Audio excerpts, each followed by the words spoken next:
rabbit's foot has long, soft fur. The long fur of the rabbit's foot is soft to the touch. Alexander reads, what was it when I looked at what name? The name of the peer need not. Alexander reads, what was it? What the name?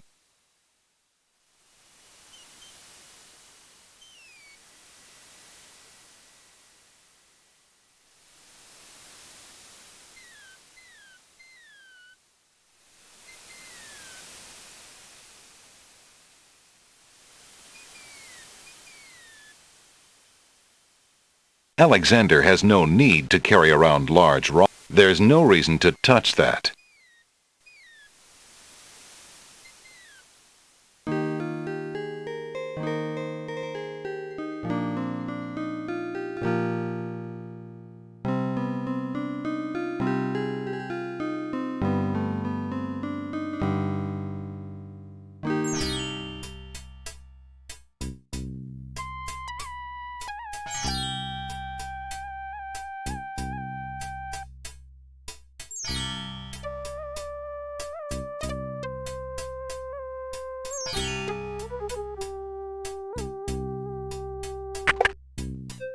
Good day again. How may I help you?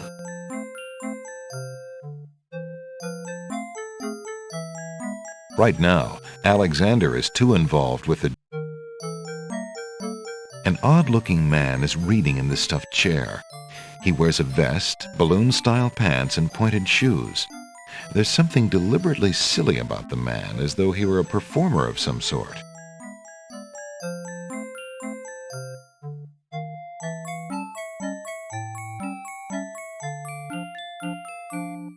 Good day, sir.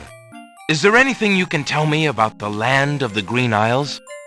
I'm sorry, but I have no time for idle conversation.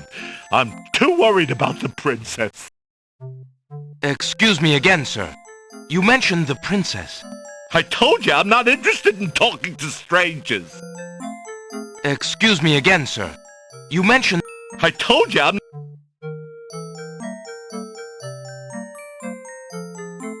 Determined to learn more about the strange man's relationship with the princess, Alexander shows the man his insignia ring and formally introduces himself. I'm sorry to insist, but my name is Alexander of Daventry, and... I appreciate the offer of the ring, Alexander, but I'm afraid I'm already spoken. Daventry? Where have I heard of Daventry? Flying flitmice. You must be Prince Alexander. Cosima told me about you when she arrived home. How came you here? Why, by a ship now wrecked upon the sand. But you know Cosima? She truly spoke of me? Yes, I saw her briefly when she first returned home. She mentioned a prince to me, Prince Alexander of Daventry. I'm afraid that was before she was told about her parents' deaths. You see, she arrived home a few weeks too late.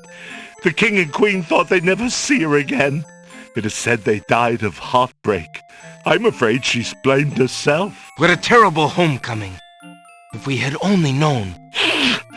Terrible indeed, poor thing. Everyone in the kingdom seems to despair with her these days. The streets are silent. Where is she now? The princess is sequestered in mourning.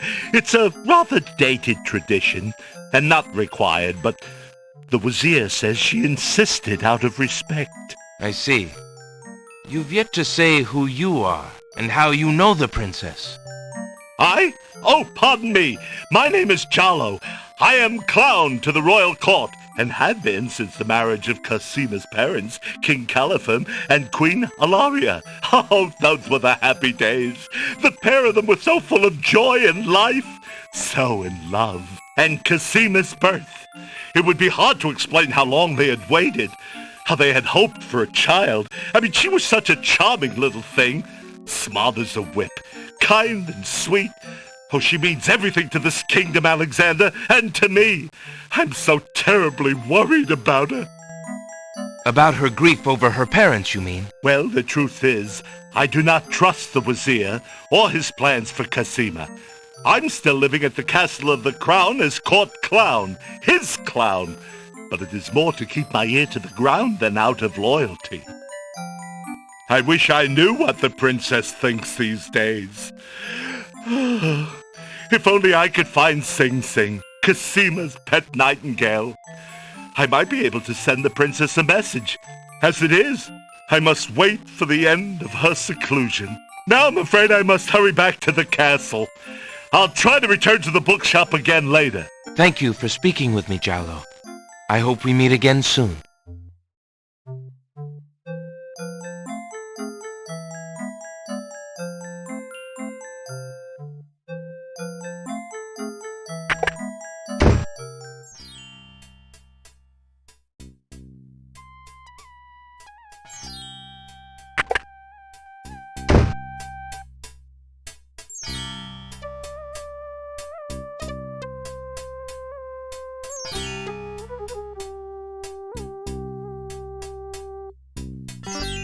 Old lamp!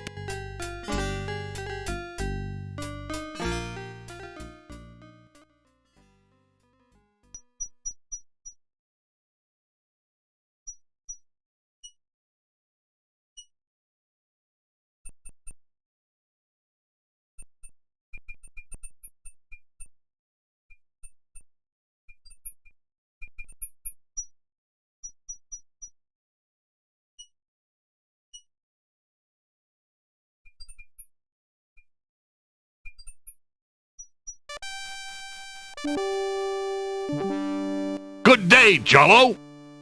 Greetings, my fine furred friends.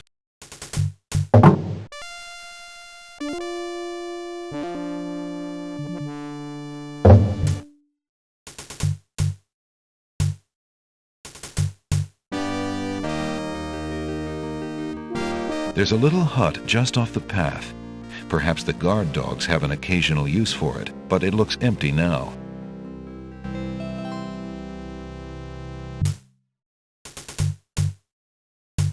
The little hut is empty.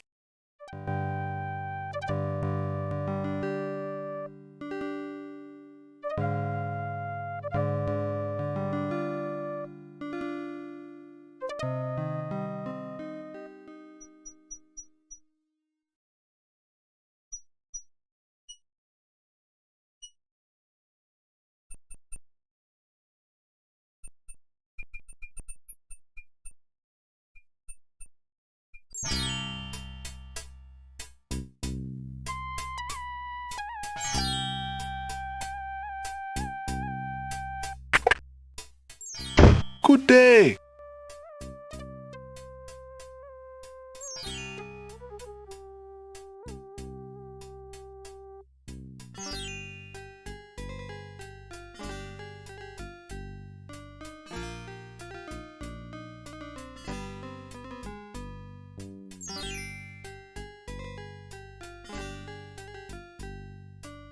Alexander decides to be friendly and offer the old man a mint. Would you care for a mint, sir? No thank you. I'll get my own mint from the dish when I want one. Alexander decides to be friendly. Would you care? No thank you. I'll get my own mint from the dish when I want one. For no apparent reason, Alexander's flesh crawls at the mere thought of touching the old man. A mysterious old man also patronizes the pawn shop. He steals sidelong glances at Alexander from under his hood. Good day, sir. The old man just glares at Alexander and does not reply.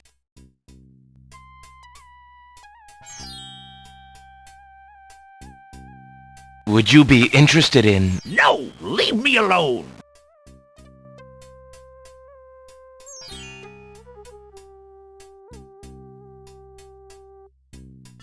The bear.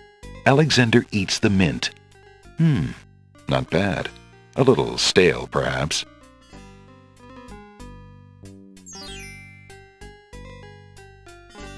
Alexander. The pawn shop's... Alexander takes a closer look at the items on the counter.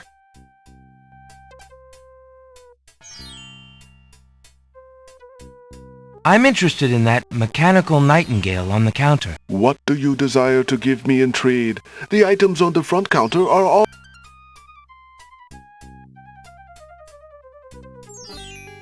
I believe I will trade in this coin, merchant. Certainly. You may choose something from the front counter in exchange. That mechanical nightingale looks intriguing. I believe I'll take it. Very well. Your coin is well spent. Remember, this is a pawn shop. I am always willing to take back my own goods in trade. I'll remember. Thank you. The mechanical nightingale's hard tin body doesn't feel anything like a real bird's soft feathers.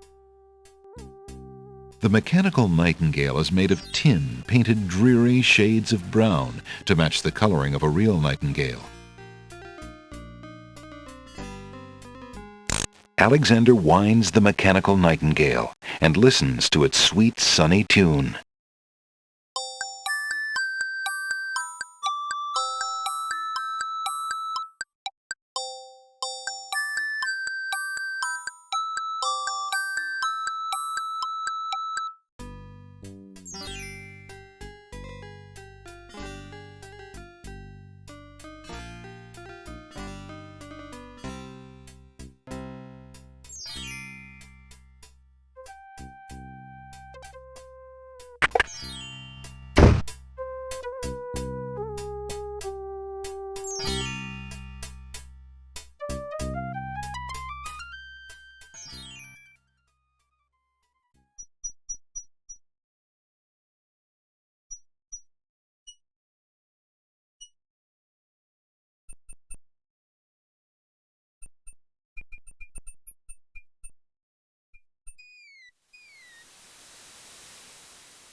Alexander winds the mechanical nightingale and listens to its sweet, sunny tune.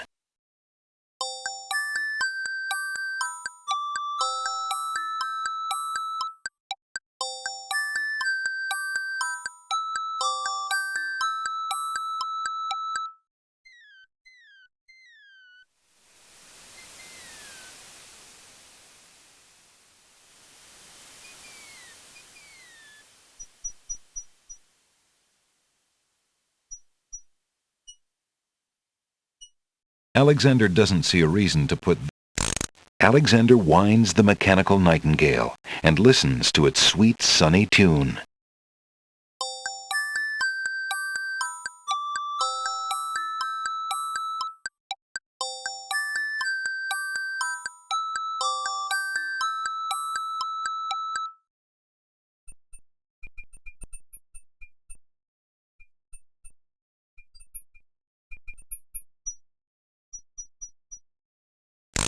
Alexander winds...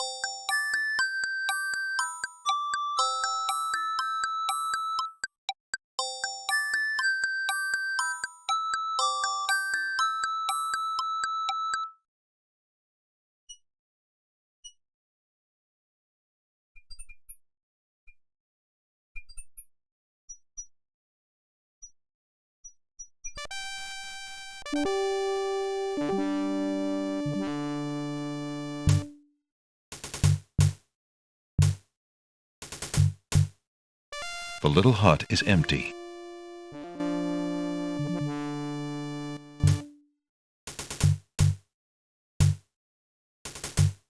There's no reason to put that in the hut. There's no reason to put... There's no reason...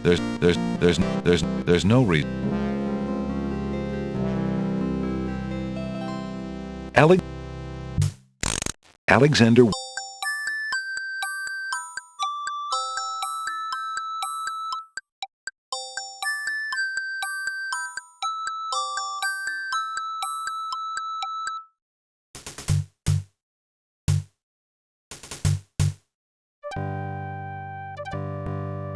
I really must get inside the castle to see the princess. Perhaps this will convince you. Begone! We have no interest in anything you carry. You are not welcome at the castle.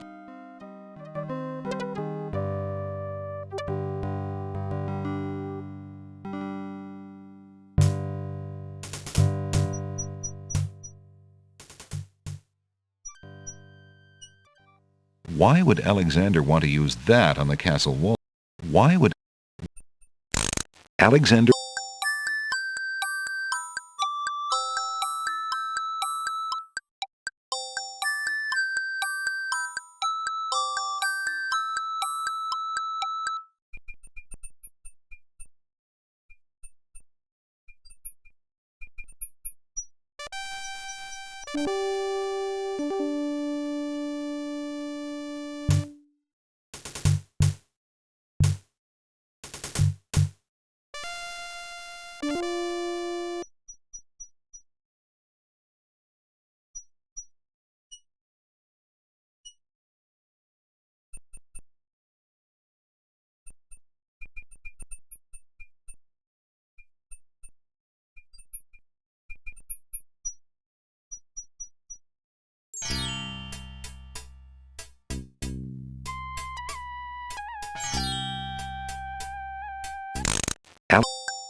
Old lamps for...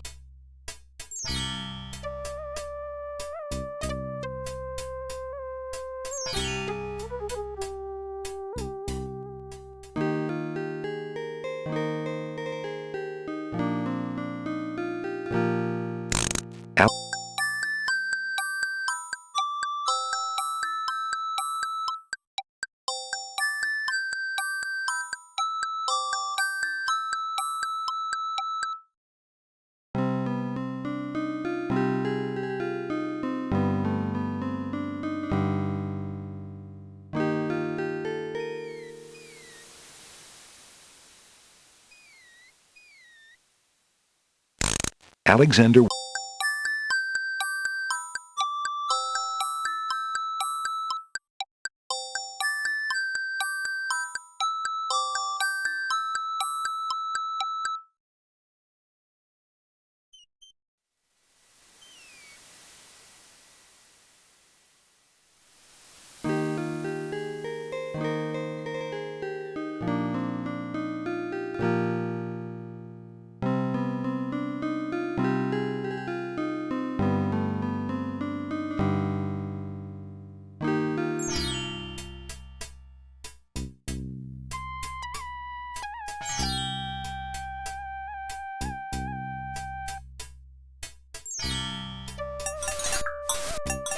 Alexander examined a large round...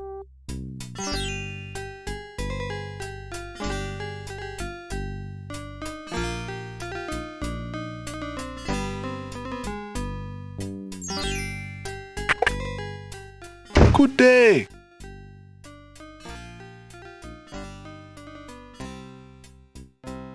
Excuse me, merchant, but the ferryman mentioned that you might have a magic map of the land of the Green Isles. Why, as a matter of fact, I do. I keep it under the counter. It's been gathering dust so long that I nearly forgot about it. It was quite a few years ago, you see. The estate of a wealthy wizard fell into my hands when he died. It was useless magical junk mostly, which reminds me, I've still got some things of his in the back that I need to dump out. Anyway, the magic map was the one true treasure in the lot. The wizard was quite old and feeble and had enchanted the map to aid in traveling. It is said that one need only desire to be on an island depicted on the map to find oneself there. It is a very valuable map, as you can imagine. Unfortunately, no one is interested in traveling these days. It is far too dangerous with the current state of the kingdom. What would you take for the map? I would normally want something magic in return, but since I am hardly overrun with prospective buyers, I would be willing to take anything of equal value in exchange.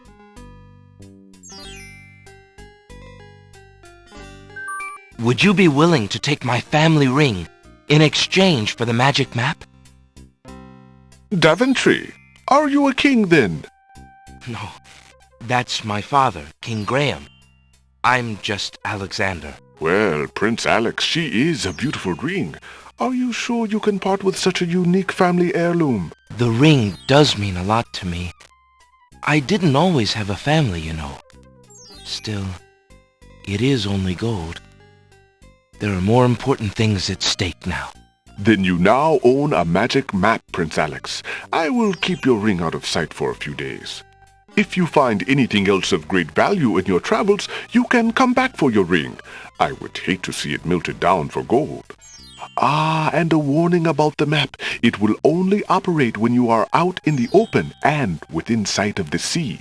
The limitation has something to do with the teleport spell ingredients. You might try the beach. Thank you. You are very kind, and I'll remember about the map.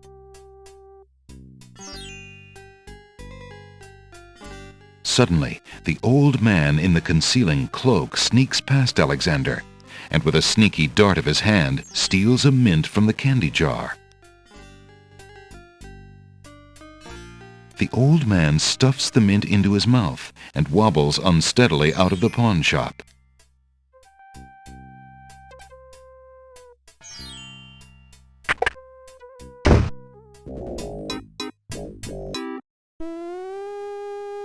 Master! I followed Prince Alexander as you wished. From the pawn shop owner, he just abstained, just reprieved. He just got a magic map. You fool! You've been eating those mints again! I ordered you to stop that! Yes, Master. Now, what is this about a magic map? With the map, Prince Alexander could travel anywhere as quickly as I can. I thought I took care of the only means of travel. By my scimitar, I can't have him stirring things up now. Get a hold of yourself and listen carefully, Shamir. Go to the other islands and tell them...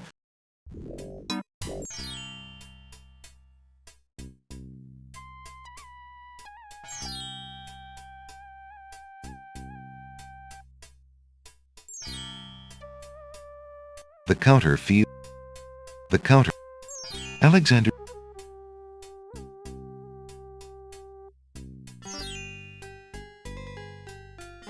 The pawn shop is... The pawn shop...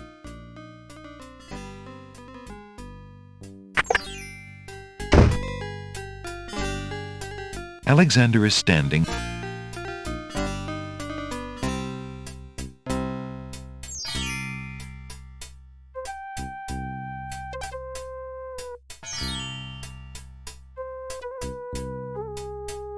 Wooden shutters frame the village's windows. Alexander has no need to disturb the shutters.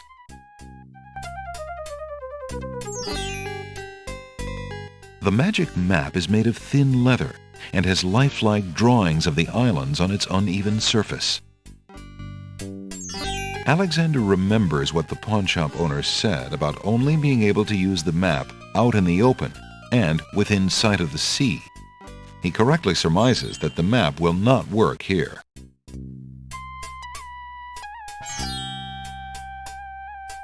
There's no reason to use that there. Alexander remembers what the pawnshop owners...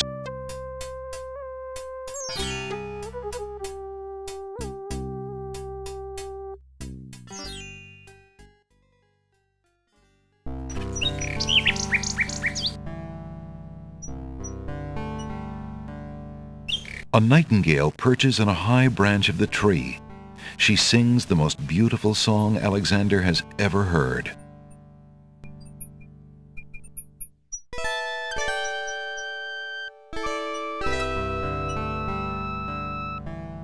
Hello, Nightingale. What a lovely tune you sing. The nightingale only looks at Alexander suspiciously and continues to sing.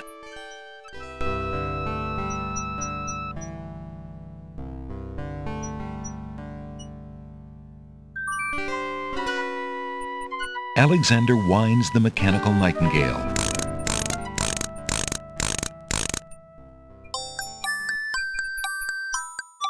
The mechanical nightingale sings a sweet, tinny tune. The real nightingale in the tree cocks her head and listens intently. The nightingale flies to a lower branch and looks at Alexander curiously, as if she were deciding that this human might not be so bad.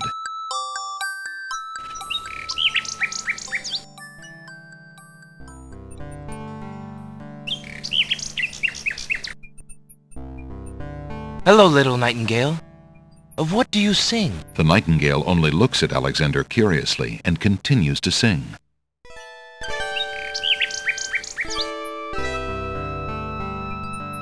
Alexander winds the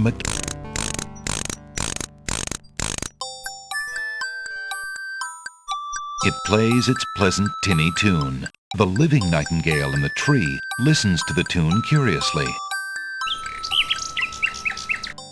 Alexander doesn't see a reason.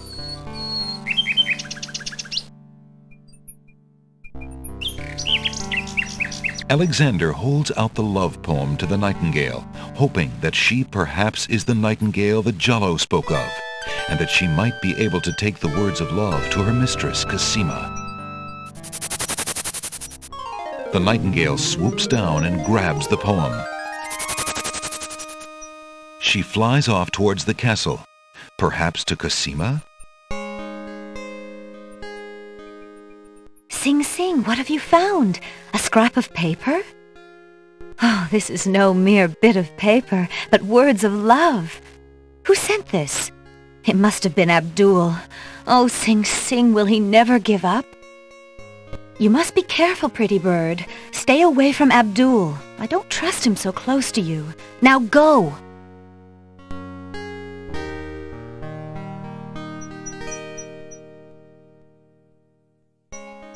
The little bird returns to her branch without the poem. Alexander wishes he knew what happened to his message of love.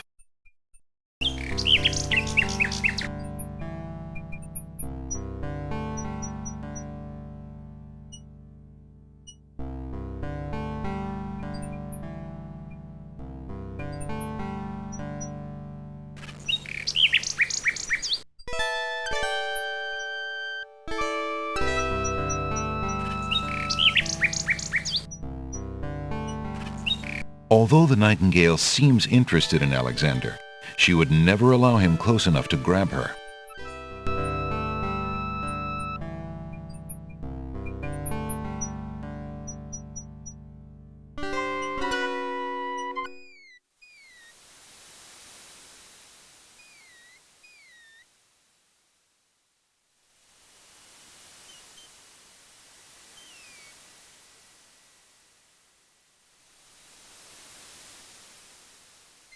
Alexander pulls out his magic map.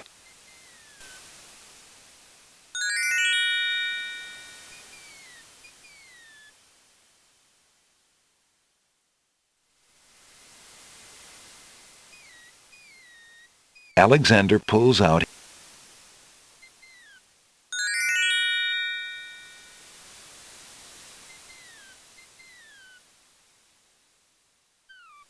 Alexander feels a strange pulling sensation.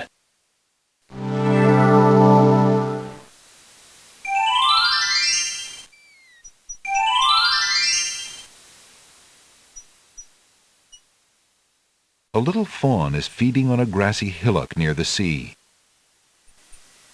Alexander is standing at the edge of the sea on a heavily forested island.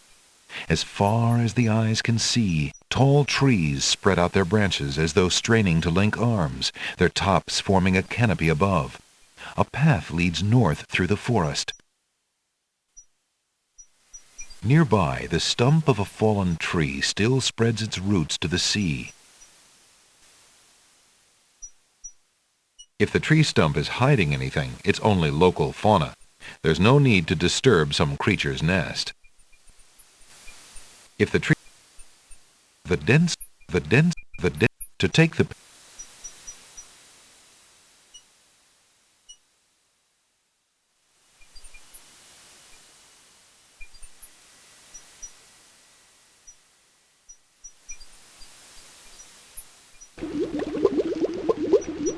the denseness. Alexander would look pretty silly diving for that rabbit. There's no way he could catch it with his hands. An old abandoned hunter's lamp is hanging on one of the trees. Alexander wonders who might have hunted in these dense woods. Tall, narrow trees abound on each side of the path. A pond lies across the path. The water boils as if over some magical flame.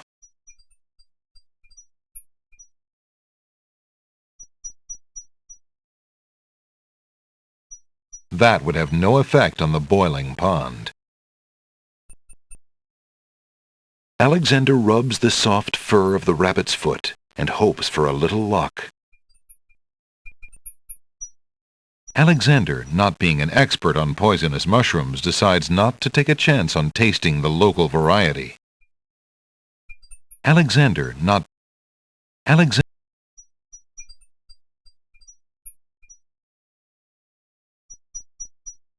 Ouch! That water is hot. That would have no effect on the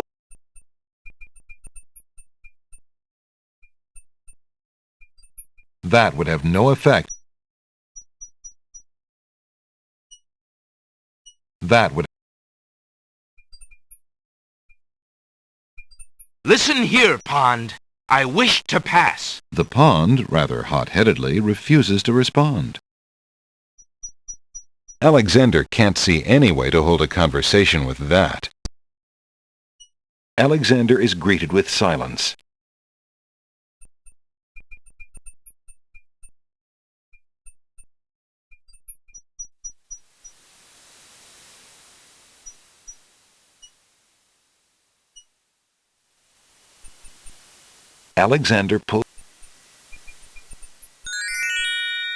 Alexander feels a strange pulling sensation.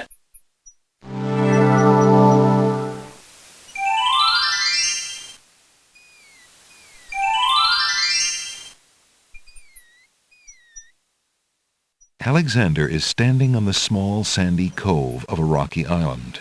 Around him, sheer granite cliffs block any further movement north, east, or west. To the south, he is blocked by the sea.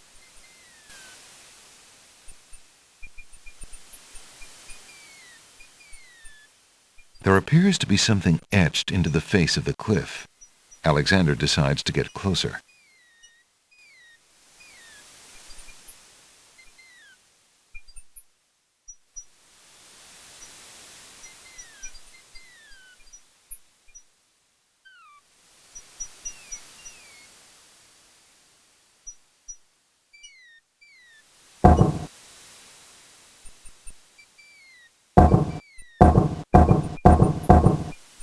Nothing happens.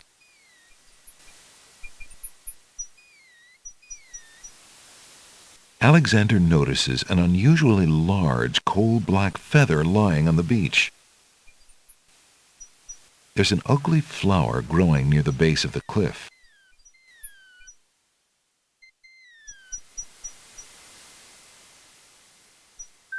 Alexander takes the feather.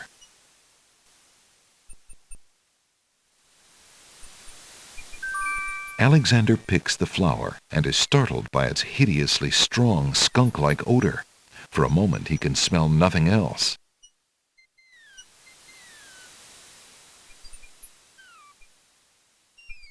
Colors of flame burst from the center of the incredibly stinky flower and drip onto its petals. The flower's appearance is as flamboyant as its smell. Alexander is carrying an unusually large black feather. The feather feels very stiff and coarse. Alexander contemplates touching the flower, but doesn't want to get the flower's stench on his hands.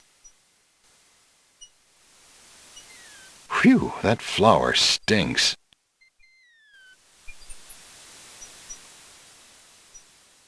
Alexander is tickled enough just to be out on his own on this adventure.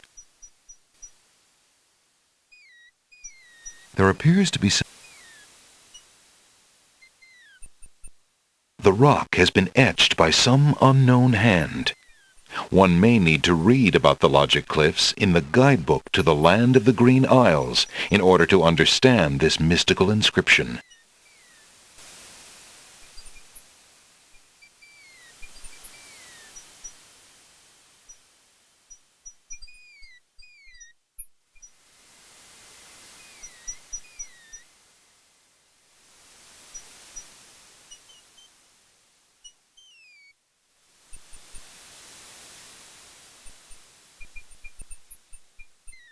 Alexander pulls out his magic map.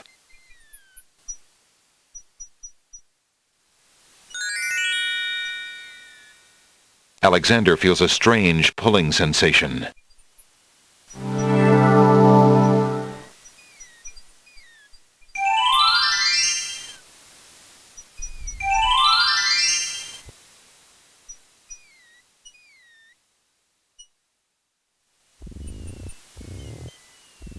A string of letters floats in the water. The letters spell out, "Where are you going?" Alexander's heard of alphabet soup, but this is ridiculous. Alexander wades into the sea to get the strange object in the water. The ocean currents tug at Alexander's legs. That object is just a bit out of reach.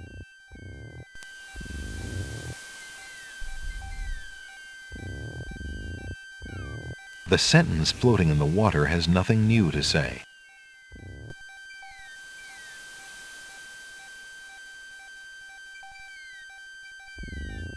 Using that on the sentence in the water would be pointless.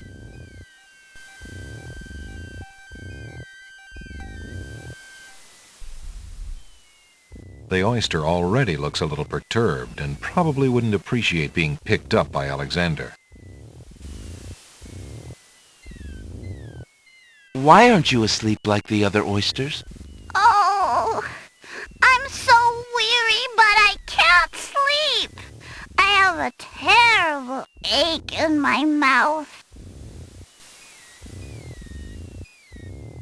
One of the oysters is sitting up in bed and doesn't look very happy. He seems to be the only one who can't sleep. In the oyster's mouth, Alexander can see a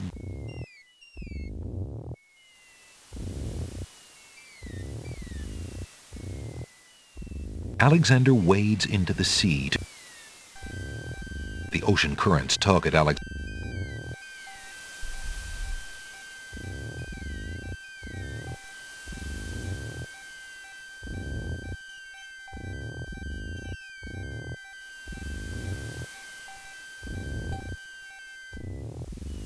The little oyster looks far too grumpy to enjoy a good tickling. Why don't you let me see if I can help? No way! No one's looking in my mouth. I hate dentists.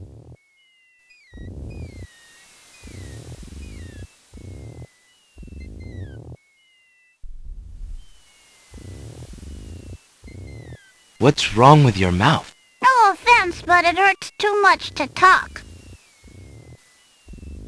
What's wrong with... No offense.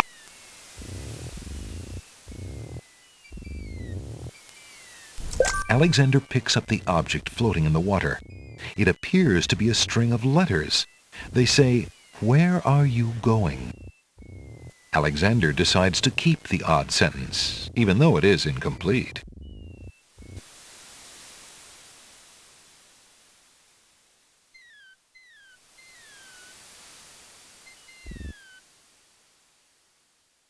Alexander is carrying, oddly enough, a sentence. It says, "Where are you going?" Alexander already has a pretty good grasp on his words. Alexander has never had a problem finding his own words. That won't do. That won't do.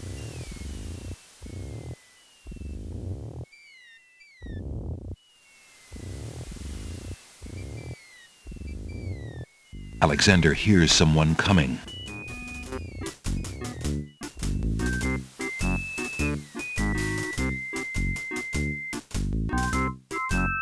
"5 fierce guards of the isle we be, "Watch for a foreign man," said he, "with ears and nose, tongue, hands, and eyes. Its nature cannot be disguised. If man it be, then man it dies."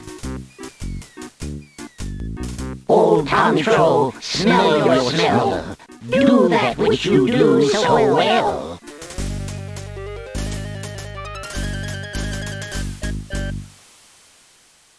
Alexander holds the flower of stench out to the gnome with the jumbo nose. Tantro I am, that's all I'll be. My nose knows all on land and sea. A flower of stench has washed ashore. A flower 'tis all, and nothing more. Listen, hark you, Grovenor, do your duty as you swore. With your ears, please tell us more.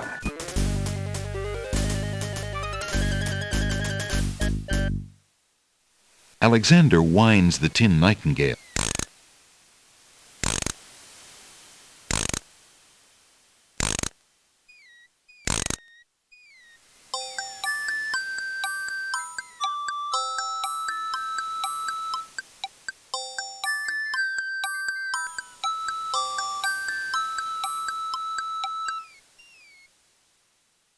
A nose is not a way to spy. My ears cannot be told a lie. A nightingale is all there be. No man is near, and so say me. Taste, Grump, that we might know whether friend or whether foe.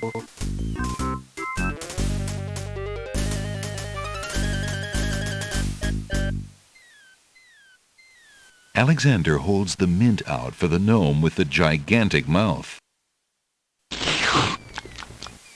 Grump knows a tasty treat. It matters not what others bleat. No danger is this one so sweet. Trilly dilly, use your hands. Is it beast or is it man?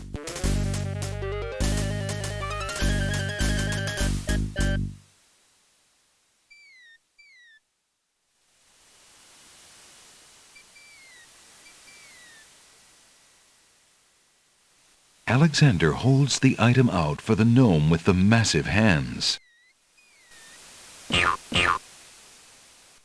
My hands cannot be led astray. A man is here, that's plain as day.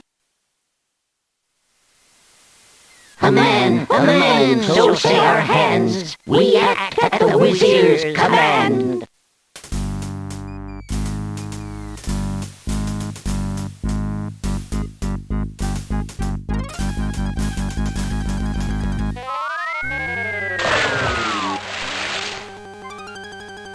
The gnomes toss Alexander too far out into the sea for him to get his footing.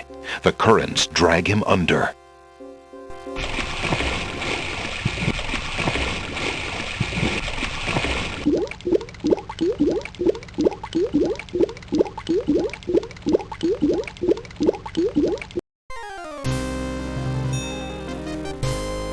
Tickets only.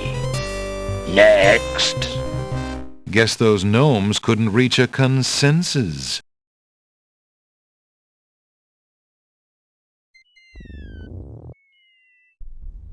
Why don't you let me see? No way!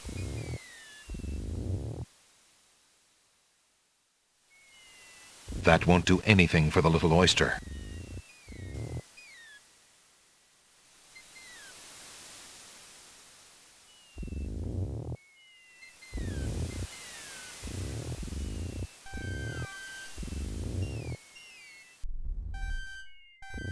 The ocean is not as calm as it appears.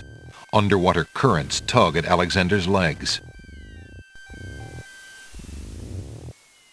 Alexander doesn't wish to disturb the oysters who are sleeping soundly. One of the oysters... In the oyster's mouth, Alexander can see a glint of white. One of the oysters is sitting up in bed and doesn't look very happy. He seems to be the only one who can't sleep.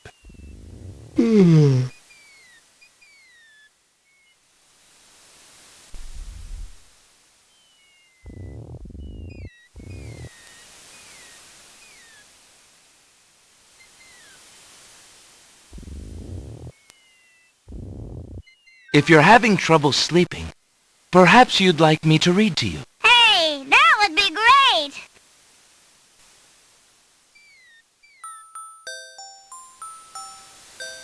Two dulcimers raised to the degree of 40 half-dulcimers, divided into equal parts by the third of a cackle of grouse geese, put over the result of 10 fine mackles, albeit small fine mackles, stretched over the total of 53 and an eighth bottles of wild beast lard,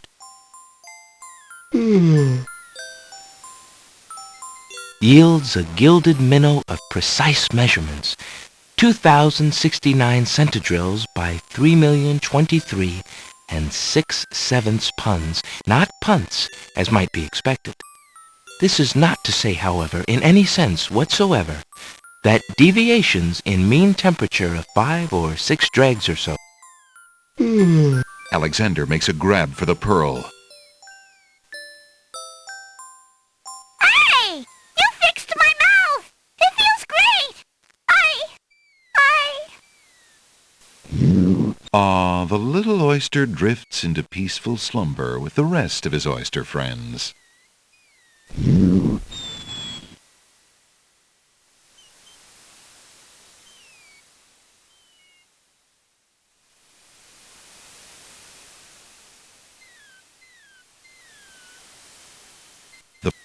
The flawless pearl is the largest Alexander's ever seen.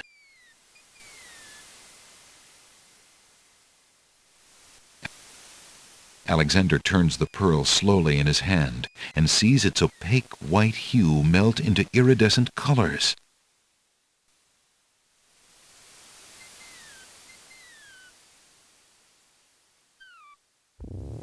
Alexander appreciates the beauty of the pearl.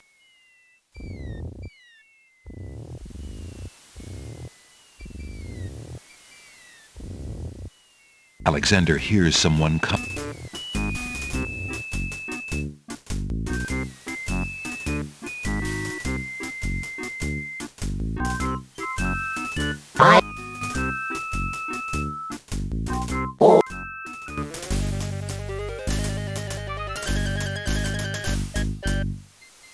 Alexander holds the flower of stench out to the gnome with the jumbo nose. Tom Trow I am.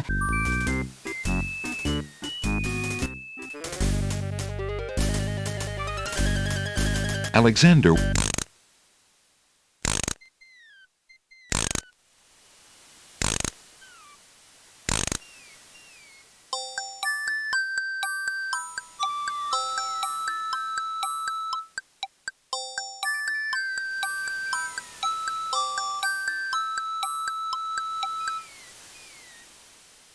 A nose.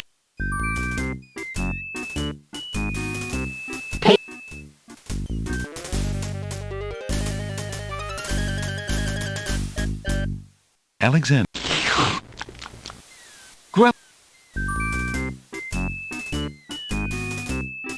Really dip.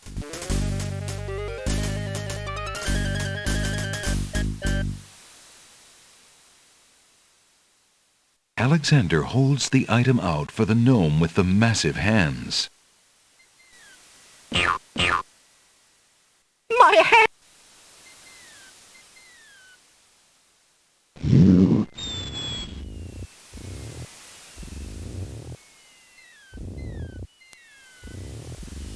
Alexander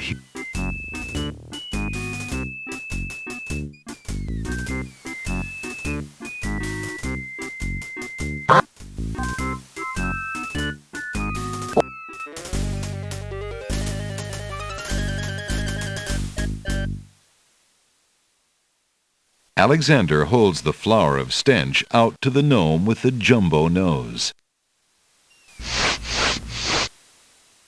Tom Trow I am, that's all I'll be. My nose knows all on land and sea. A flower of...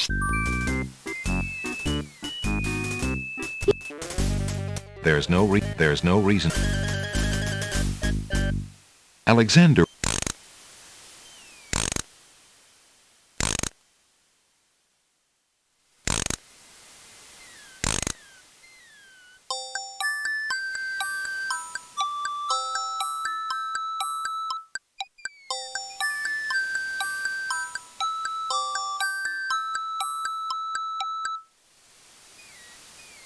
No.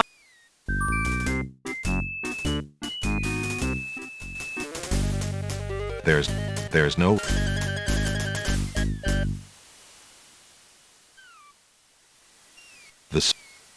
The mint. Alexander.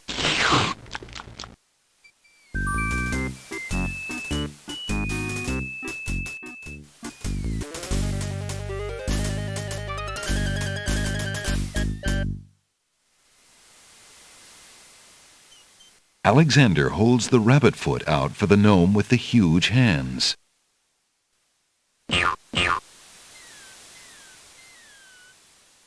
Be all you mad? What aileth thee? A bunny can't trill merrily. A hare does not at all taste sweet. A rabbit here is all we greet. Old Bill Batter, never fatter, vision can resolve this matter. Look you now, and end this chatter.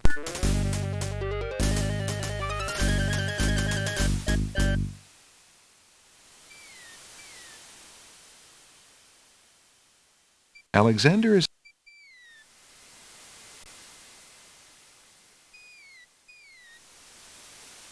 Alexander holds the item out for the gnome with the enormous eyes. My eyes cannot distracted be. A man I see, and so say me.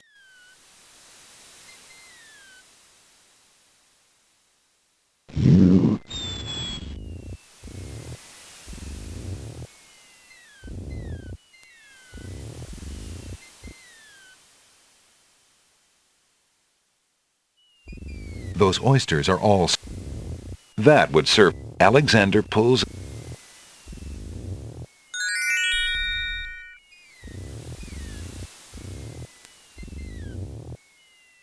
Alexander...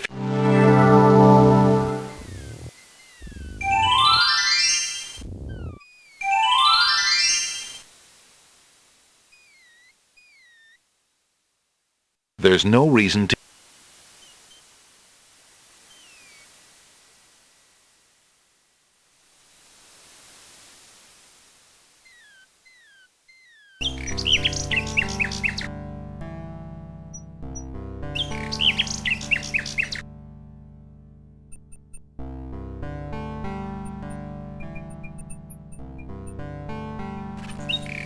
The little bird couldn't do anything with something of that shape.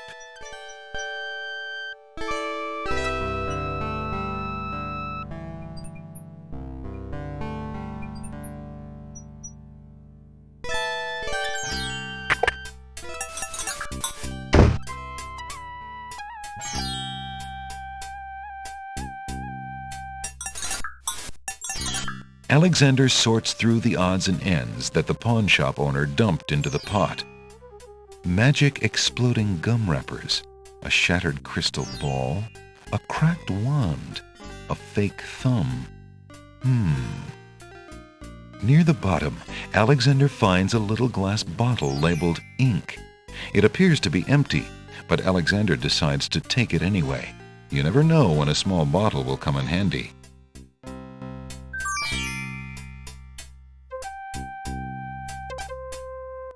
Alexander's carrying a little ink bottle.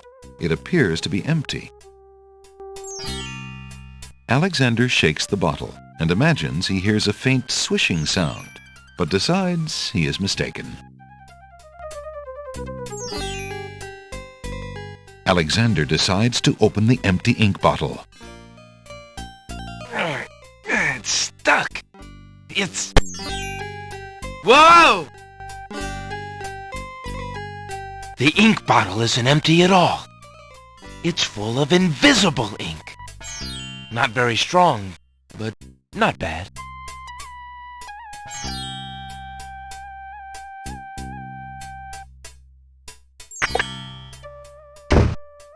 Good day, Prince Alexander.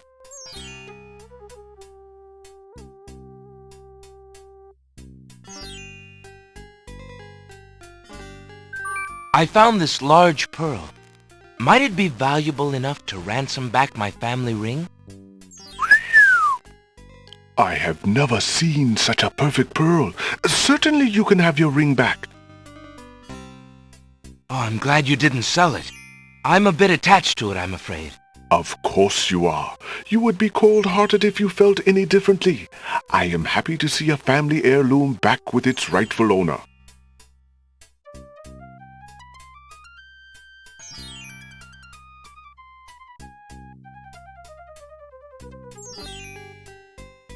Would you mind if I traded this in? Of course, Prince Alex. Please choose something in exchange for the items on the counter. Alexander looks closely at the items on the counter to make his selection.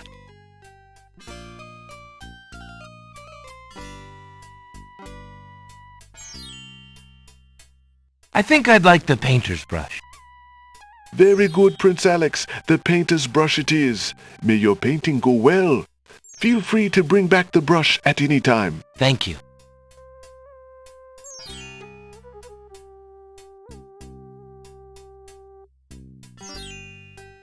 Alexander is already wearing his ring.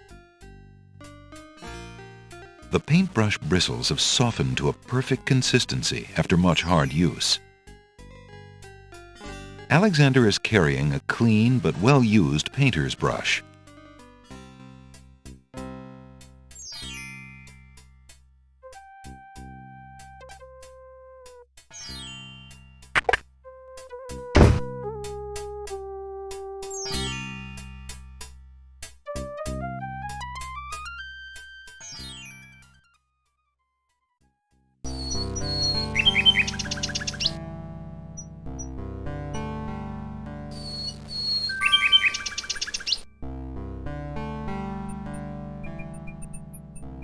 Alexander holds out his royal ring, hoping that the bird will deliver it to the same place she took the poem, in the chance that the receiver might be Cosima.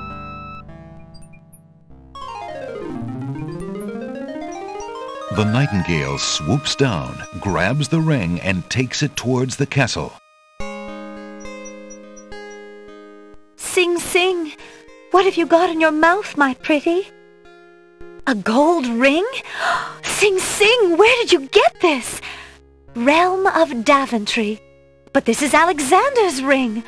Oh, my soul, he must be here. Sing, sing, I wish you could tell me what you've seen. Is he really here, then, on this very island? Oh, if only I could leave this castle as easily as you. Take this ribbon, Sing Sing. If you know where he is, return it to him. Please be careful, Alexander. It is so dangerous, and yet I could not wish you away.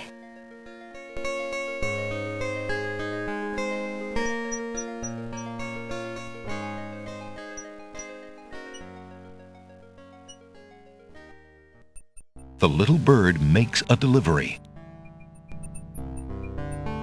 The nightingale has dropped a bit of red velvet on the ground.